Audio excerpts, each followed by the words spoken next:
Hi my dears, good morning to all. ఎలా ఉన్నారు అందరూ? నేను బాగున్నాను. ఈరోజు వీడియోలో మనం తెలుసుకోబోయేది డబుల్ కట్ హ్యాండ్స్కి మనం ఈజీగా ఎలాగ పైకుట్ కనిపించకుండా స్టిచ్ చేసుకోవాలి, ఆ లోడింగ్ ఎలా చేసుకోవాలి అనేది ఈ వీడియోలో మనం తెలుసుకుందాం. ముందుగా మనం డబుల్ కట్ హ్యాండ్కి కిందన ఒక పీస్ మనం తయారు చేసుకొని దానికి ఒక 2 ఇంచెస్ మార్క్ చేసుకోవాలి. మార్క్ చేసుకున్న తర్వాత మెయిన్ హ్యాండ్ క్లాత్ దానికి అటాచ్ చేసుకోవాలి. అలా అటాచ్ చేసుకొని మనము లోడింగ్ పై కుట్టు కనిపించుకొని చాలామంది ఏం చేస్తున్నారంటే ఆ కట్ వర్క్కి పైన కుట్టు పెట్టేస్తున్నారు.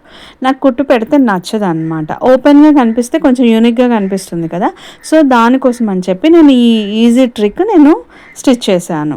ఇలాగా మనము మెయిన్ క్లాత్ ఓపెన్ చేసి లైనింగ్ క్లాత్ లోపల నుంచి మనం స్టిచ్ చేసుకున్నాం అనుకోండి, ఆ స్టిచ్చింగ్ అనేది బయటికి కనిపించదు. చూడండి, ఓపెన్గా కనిపిస్తుంది. అబ్జర్వ్ చేస్తారా? ఓపెన్గా కనిపిస్తుంది కదా, మనకి కుట్టు కూడా పైకి ఉంటుంది, కదలదు, కానీ చూడటానికి యూనిక్గా కనిపిస్తుంది. మీకు ఈ వీడియో నచ్చింది అనుకుంటున్నాను. నచ్చితే ఒక లైక్ ఇవ్వడం మాత్రం మర్చిపోవద్దు. Thanks for watching. బాయ్.